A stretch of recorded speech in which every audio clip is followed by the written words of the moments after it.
حياكم في برنامج سيارات نادرة Limited Edition. هذا البرنامج بنغوص في عالم السيارات، لكن مو بأي سيارات. اسمي سعيد العلي، أحب المغامرات والسفر حول العالم واكتشف أشياء جديدة حولي كل يوم. لكن شغفي الأكبر اللي ما يوقف هو عالم السيارات الساحر، وتحديداً السيارات الكلاسيكية، هاي التحف الفنية النادرة. ولهذا السبب راح أقابل ناس من أهم جامعي السيارات الكلاسيكية والنادرة، وأشخاص لهم بصمة مميزة وكبيرة في عالم السيارات. فخلوكم وياي عشان نتعرف عليهم ونشاركهم هذا الشغف.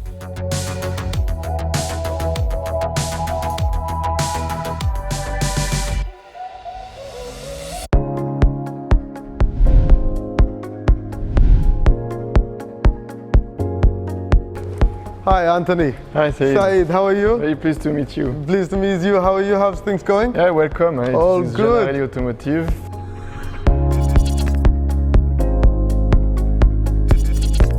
ضيف حلقتنا اليوم ضيف مميز جدا.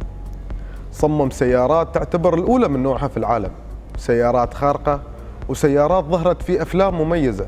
المكان اللي نحن فيه يعتبر مكان يغير معايير عالم السيارات، يجمع الماضي والحاضر في لحن متناغم واحد.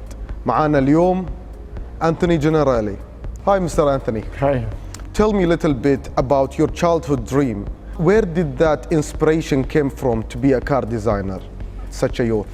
Yeah, I mean it's always difficult to find the perfect time, the perfect point in time. But I guess it was born naturally. I don't know. I think I was 6 or 7, and like you said, you start to think of what you want to do in the future, but for fun, when you're a kid. And I don't know. I started to like cars, maybe with my father and my uncle. I remember just driving a little bit. For a few minutes a car, and I guess maybe the feelings start to grow inside you, and also I like to draw, so I guess the combination of both made it happen basically.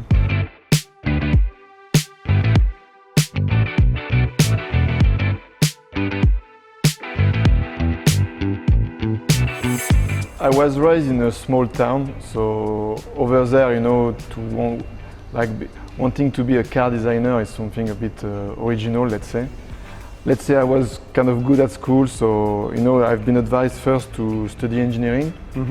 So that's why actually I did some engineering study in France and in England at Nottingham University.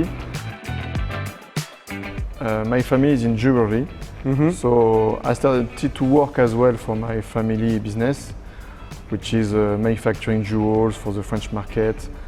And so I was somehow a jewelry designer. So you jumped from jewelries to cars? Yeah, I mean, so I started to do this more and more, but in the back of my head, I was in mind car design. So I decided to quit and actually to go and study car design at Coventry University, and I studied a master in automotive design. From a small town somewhere in France into Dubai, it's a completely different world. When I started to study at Coventry University, I befriended with Ralph Debas, who created W Motors. And Ralph had in mind already this company. Ralph always told me, when W Motors will be able to start, let's come and design the car, and that's what happened basically. So at some point he called me, and I jumped on the plane, and we started the venture. The designs that you have designed for W Motors, and in specific, I want to ask about the 440 legendary diamonds that you have in the lights of the Lycan car.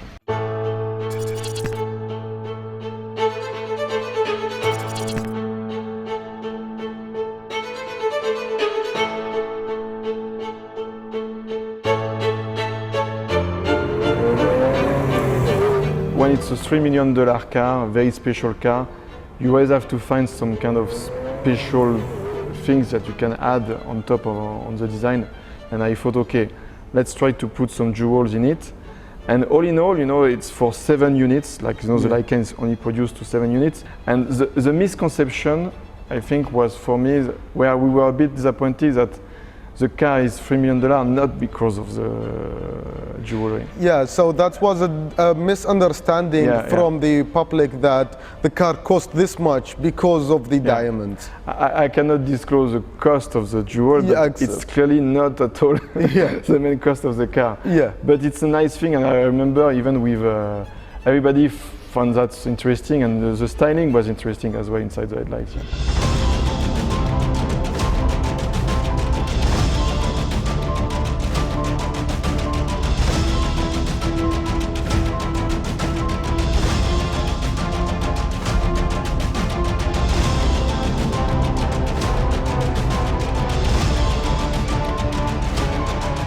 And I think it was very interesting, and clearly, it brought clearly, and even for me, when I had to discuss, when people used to ask me what car I was designing, and before the movie, nobody knew the car, and after the movie, they were, oh yeah, okay, I get it. That's the right car that jumps from one tower to another.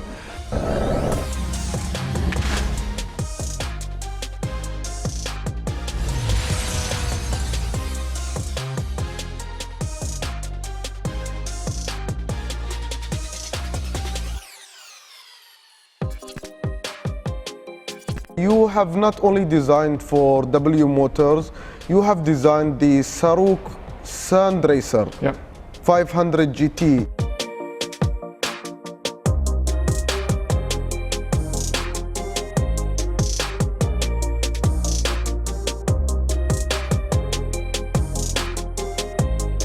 They wanted to create a car that would represent more the UAE market, and so it's always about the sand and something sporty. Yeah. So I thought of creating like a coupe, like a buggy, but with this coupe shape. Yeah.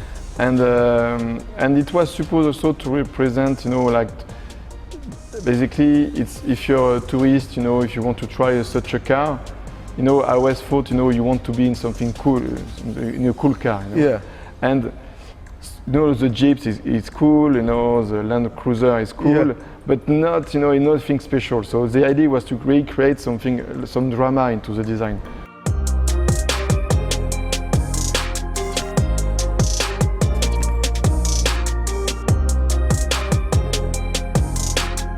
You have started the Jánarيللي Motors from the scratch. As I know, there is a story behind this partnership with Frédéric Joliet. Yeah. So tell me a little bit about the special car that led into this partnership, and what is the story? Yeah, no, it's a true story, and it happens, again with encounters basically. I always liked, very basic, back to basic cars, like very simple cars, so you have a lot of feeling when you drive them. I wanted this, and that's the car I got, like the Caterham 7, which is based on the Lotus 7.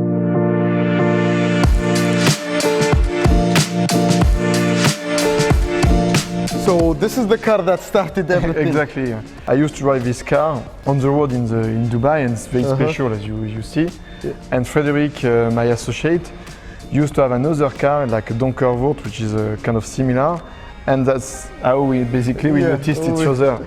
And this car, I really love to drive it. You see, it's small steering wheel, like manual gearbox, very simple, very lightweight. I mean, I love the styling of it, and my idea was really to take the core concept of this car and just to bring a very good and nice looking shape, and to make something a bit more with a higher status, a bit more premium, and that's how the concept of the Design One started.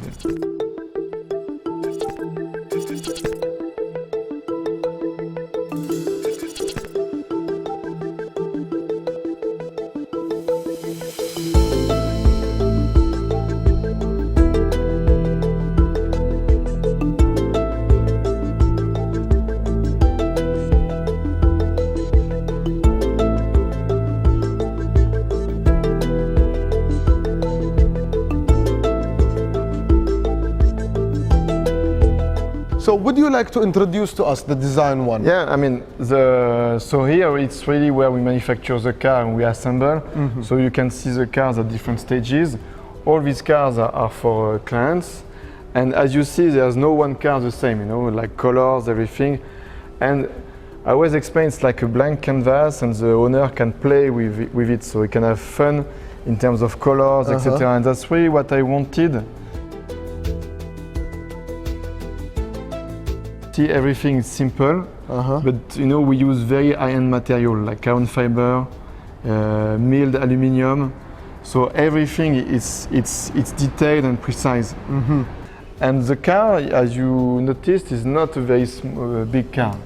It's kind of small and nimble. But still it has those kind of pumpiness around the lights, the back, which I love, and I feel it gives it that gliding feeling. Exactly. Yeah. The female shape, for instance, it's a universally recognized shape. You know, everybody loves. You know, and you know, woman represents beauty. Yes. You know? So if you create a design that is inspired by a woman, you know, it always looks good. People appreciate it, and again, it's something that today the car became more blocky, a bit big, you know, big strong. And I wanted to showcase that we can create a car with a nice status, like some kind of very good stance, but it's also very like detailed, very thin, very fluid, you know, like you explained.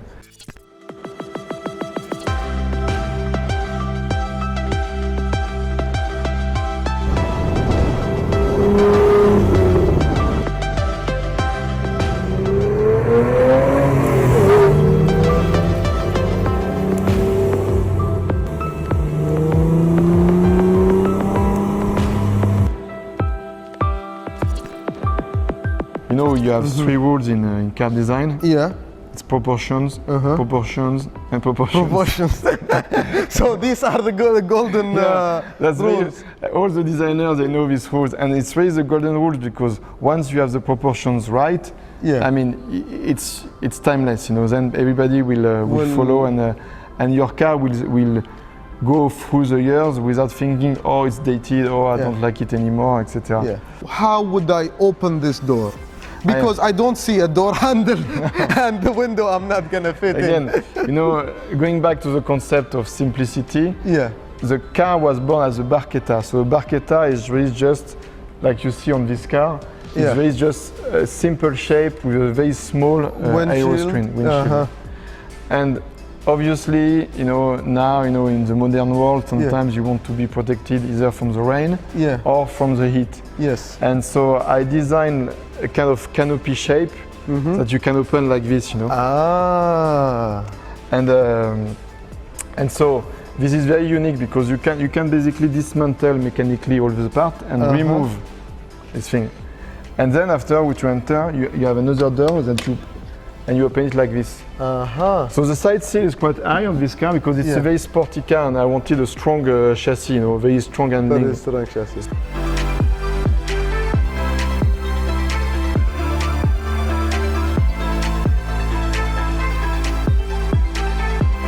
The last thing special on this car, it's the rear hood. Basically, all this part, you know, you have this big piece, these fins are attached to it, and you can basically remove this.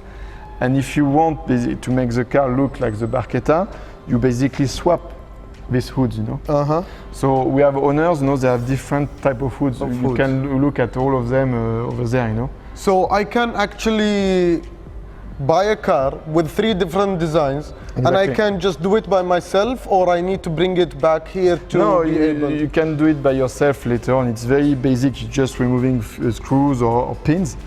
And that's why I always explain. People think we have sometimes 3 different cars. You know? They say, oh, I want the coupe, or I want the barchetta.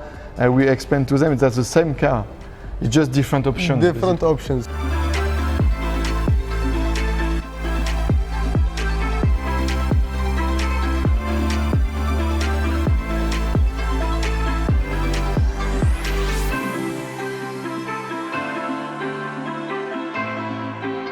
So, Anthony, tell me, if I would like to buy today the design one, what is the price that I'm looking at starting up to if Yeah. I add all the accessories? It's quite simple. Worldwide, we are at about 100,000 US dollar starting price, and it can go up to 150,000 US dollar.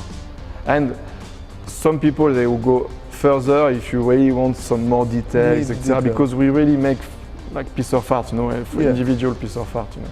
And how long would it take to manufacture my own car? It's about 1 year.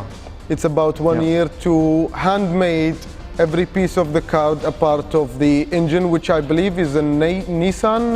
Yeah, it's a V6, it's a VQ35. It's a very famous engine, and that is used in race car, used in the Nissan GTR, you know, for instance, same base. So the good thing about it, it has an amazing noise, and you can basically service it anywhere in the world, which is super important because this car is to be driven, you know, not to be put in a place and just look at it, you know.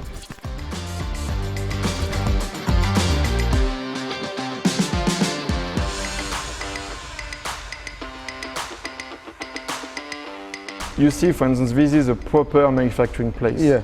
I mean, the floor is a bit damaged, you know, you see people working, manufacturing things. And usually what the people want to show the UAE, it's only the glamorous side of UAE, like luxury hotel, luxury places. You know, UAE is not only like luxury hotels, etc. It's also, we manufacture things here. And you see everything, everybody is surprised, you know, when so many times I have to explain, we do manufacture the car here. Really? Yeah. And say, oh yeah, I didn't know, like we were doing this here. Thank you for your host today in your factory, and I appreciate the time that you have given us and show us this amazing facility and the car soul that you have brought back. Thank you for bringing back the golden era back.